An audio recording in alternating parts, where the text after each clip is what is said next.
I discovered my wife, 28F, of 7 years, is cheating on me, 30M. She doesn't know that I know. Update 8, Bev, credit card records, and infidelity dodgeball. It's been a tough 3 days. Jim and Bob are here with me at the Airbnb. They've been hiding all the knives, razors, grenades, and machine guns. We've played some board games today. I'm hungover, and they're keeping me away from my phone. Matt made an appearance, but we shooed him away after a couple of games of Catan because he has a pregnant wife at home, and she's a good woman. A lot of you asked about Bev's husband. I can't see Bev on social media, so I contacted Matt and asked if he could find her. He talked to his wife, and his wife is online-only friends with Bev since she's friends with Emily. Matt's wife couldn't find her either. I asked my lawyer about it, and she tried to find Bev, but couldn't. So I'm pretty sure Bev deleted all her social media or set it to extra special private mode. My question to all of you is, how the hell are we all going to get our daily dose of pictures of restaurant food now? We've been robbed, people. We got the credit card records, and I went to my lawyer's office Wednesday afternoon as soon as they called me. Lisa arrived soon after I did. The bills were being charged to John's wedding venue business, so I guess that means Emily is technically his employee? I don't know how this shit works. Are whores contractors? In the beginning, there are charges for hotels and nice restaurants. There's one local boutique hotel that's pretty expensive, and they seem to settle on that one mostly.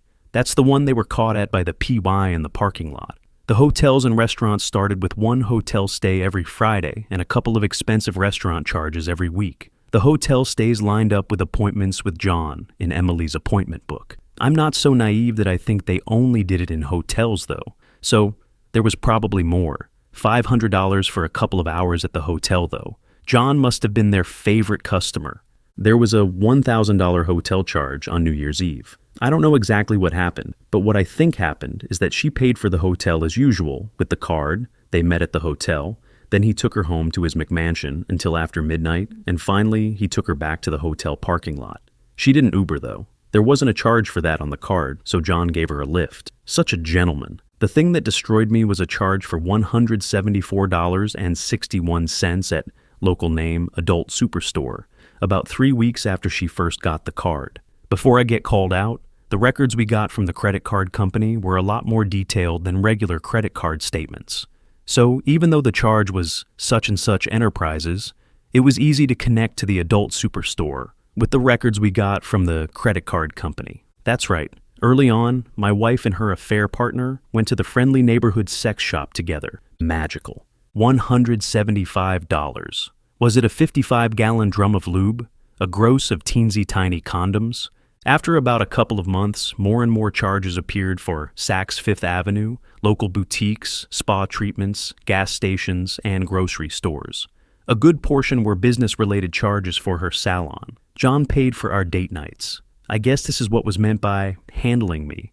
I remember Emily giving me gifts, but they were clothes and shoes, and I'm not a fashion guy, so I didn't know they were expensive. When she gave them to me, she didn't make it out like it was a big deal.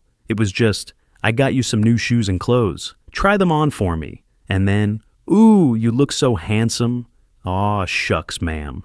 This was when she was paying extra attention to me and engaging with me. God, I felt so lucky and in love with her at the time. I was so goddamn happy like an idiot. I looked up my leather loafers online, and they were $500.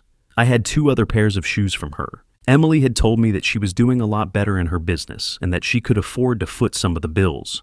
Of course, I was overjoyed. So clueless. The charges tapered off in October. In December, the only charges other than the hotel were presumably when she bought Christmas gifts for everyone. There was a charge for a local toy store, the non-adult kind of toy store for a change. All in all, she racked up close to $30,000 on the card. She even paid a few utility bills with it. I mean, who was controlling who here? She was groomed and manipulated by him? It sounds to me like John was a complete sucker for my wife, and she was using the hell out of him. I almost feel sorry for the guy. I guess I am an oblivious pimp. I am fucking done. I am so fucking done with this nasty hooker, y'all. You don't even know. Whatever lingering doubts I had are completely gone. Evaporated? Adult Superstore? I'm imagining a Costco warehouse with shrink-wrapped pallets of dildos stacked up on top of the shelves. Gallon-sized bottles of Kirkland sex lube with pumps on the top, sold in packages of 2. They walked in there, together, made purchases there, together. I'm done. I am so goddamn done. I think I can meet with her face to face now. I just feel nothing but loathing for her. So, since there's a gag order on the subpoena, Emily and John aren't going to know we have these records until we blindside them with them, either in negotiations or in the discovery process. I was wrong about them being notified. I misinterpreted what my attorney said. Again, her goal is to have an early negotiation and blindside Emily and her attorney with what we know. Oh yeah, Emily has an attorney now. Her parents are paying for it. Her mom texted me. When I thought her business was doing awesome, that was just her spending John's money. I have no idea how it is, but if Emily's parents are paying for the attorney, I think either her business is in trouble or she's keeping her success from them. Or maybe she's just a leech. I don't know the woman anymore. The truth will come out when she has to give up her business's financial records during discovery. My attorney is going to try to get Emily and her attorney into her office for an early negotiation toward a settlement, trying to avoid a formal trial. I think I want to be there when Emily is blindsided by the truth. Maybe she'll tell the lawyer her parents paid for that she had a credit card from her sugar daddy. Yeah, right. When COVID had her business sidelined, she raided our entire emergency fund to keep it afloat. I suppose it was an emergency, but she kept it from me. We had a huge fight about it, and we ended up putting alerts on the vacation fund and emergency fund. FYI, I mentioned this in comments in earlier posts. This next part is so embarrassing to me now. After reading the card statements and thinking about my wife and the guy she was fucking going to an adult superstore together, I just looked at my lawyer and Lisa, who were going over the records too and cross-referencing things with Lisa's records. I asked them if they thought I was good-looking. They were taken aback and they said yes, that I was good-looking. In hindsight, the whole thing was so fucking embarrassing. I get chills thinking about asking that. What were they going to say? No, you look busted. We can barely stomach being in the same room as you. My lawyer figured out where my head was at and told me that she's been representing tons of divorce cases, and the people she's seen cheated on were all different levels of attractiveness. Some would put supermodels to shame. She said she's seen cheaters that were very attractive, and she's seen cheaters who she wouldn't touch with a 10-foot pole. She said in all cases, it was all about the cheater and not the cheated. Lisa started tearing up a little. I barely kept it together. I'm so embarrassed thinking about it now. Afterward, I asked my lawyer if John could maybe sue me for the credit card charges since I benefited from them.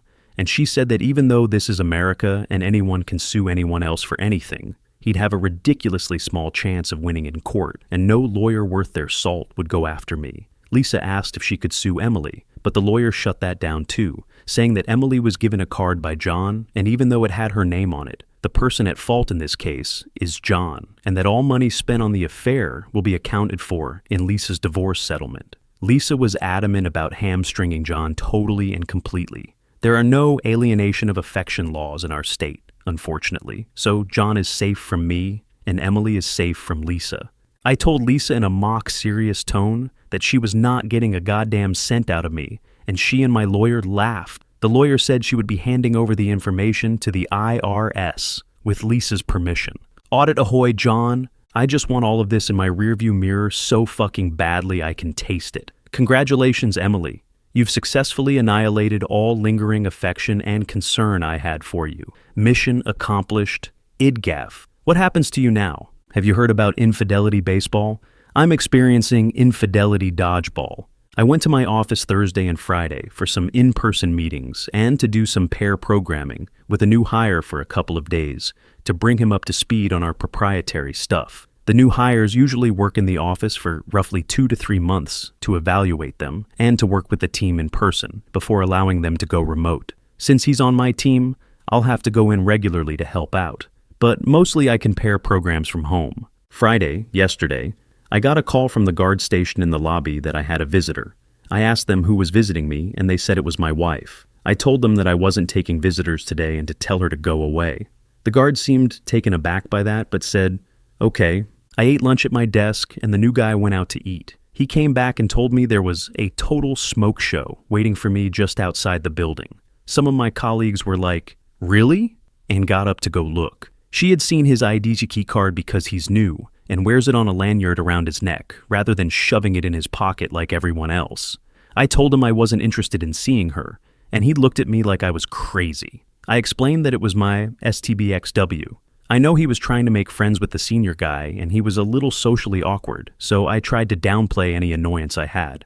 He asked me why I'd dump a girl who looked like that, and I explained to him that she cheated on me. He wanted the gory details, and all the little groundhogs were popping their heads up above their cubicle walls, and I told him, and them, there's nothing more to say, and it's all very dull and conventional. He asked me who she cheated with, and I said, a business associate. That seemed to satisfy him, and all the little groundhogs went back down behind their cubicle walls. I didn't go down to look at her. The fact that the new guy called her a total smoke show tells me she went full-on glam. After knowing she went sex shopping with John, I was afraid of what I'd do or say. I decided I'd get ahead on some tasks that evening and stayed until midnight. Just in case, I left by the back service delivery entrance, where the smokers go out to smoke, and sneaked to my car with my head snapping around on a swivel like a goddamn crazy person. Dodged. How the fuck did she know I was there? Has she been showing up regularly or something? I'm usually not in the building. She's turning into this Colorado River of batshit, carving out a Grand Canyon of crazy in my goddamn head. How's that for imagery? I never thought I'd get to this point. I thought I'd always have some kind of affection for her, you know?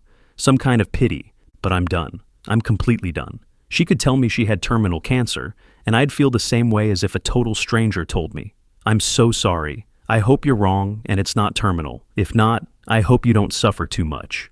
Good luck. Then just go on with my day as normal. I confess that a tiny part of me was thinking that, given distance and time, we might come back together in some peaceful way in the future. That's all shot to hell now. It's astounding to me. I thought at least a small part of me would love her forever, you know? Even the happy memories I have, especially during our wonderful bonding and romantic times that happened during her affair, are all tainted now. She was the love of my life, and I thought it would be forever, like beyond death even. But here we are. When it comes to Emily, I'm just a black void inside now. I'm angry that I wasted almost half my life and all of my love on a straight-up prostitute. God, what a sucker I am. Mini update, Emily's attorney reached out to my attorney today, and we have scheduled a preliminary negotiation for next Wednesday.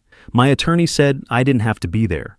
I asked her if this is where we blindside her with the credit card records, and she said yes. So, I want to be there. I'm super nervous though. I'll figure something out. Jim and Matt usually have some good advice. Bob, not so much. Another mini update and question. My lawyer said that Emily's side reached out and told me that I could ask Emily questions regarding the affair. So, they're not denying the affair, and they're planning on negotiating a settlement and not going to court. My lawyer is going to come up with some demands from our side. But in a good faith gesture, I guess, they didn't call it that. They wanted to allow me to give her a list of questions that she would answer truthfully.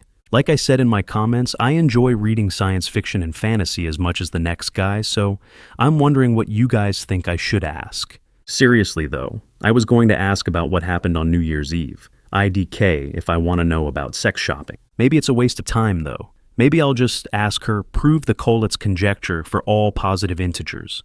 Do your reptilian masters know that you're freely using the word love without knowledge of its definition? My lawyer says they want the questions ahead of time, and will probably coach Emily on the answers, so I'm not taking it too seriously. It does signal that they want to not go to trial, that they acknowledge the affair, and that they're probably pushing for some kind of reconciliation, which is not surprising. Honestly, the only thing that's boiling my noodle is what happened on New Year's Eve. I think I know, but I want to hear her side. Question update. I've decided to ask her only one question. What happened on New Year's Eve? That's the only question they're going to get. What happened on New Year's Eve? That's the only thing that has me puzzled. I'm just wondering about the logistics of it all. She left in her car. She arrived at John's place together in his car. Then, he took her away in his car. I asked Lisa about it, and she checked the Ring camera footage, and they left around 30 minutes after midnight. She showed up at our home a little before 1:30 a.m. and did the whole waterworks crying thing. I'm not putting any of these details in the question. I'm only asking literally, what happened on New Year's Eve? Be detailed in your response. I don't think I'm giving up any information from our side by asking that. She already knows I thought she was cheating on New Year's Eve. I'll run it by my attorney on Monday, which is the deadline.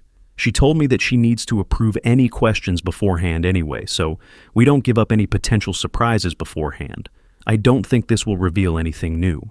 I'm not asking about the sex shop purchase because that would tell them that we have the credit card records, which they may or may not already know about, but we don't want to reveal that either way. Any other question at this point will just get me a lawyer-filtered tapestry of bullshit. Probably the NYE question will too. I'm just wondering what their answer will be. If it's, I went to the Bridezilla party and stayed late, then I know I'm just wasting my time looking for answers from this woman, which, let's face it, I probably am. Thank you very much for listening or watching. It helps to support this channel either way. We greatly appreciate it. Please like and subscribe to further support and not miss another story. Until next time, have a great rest of your day or good night.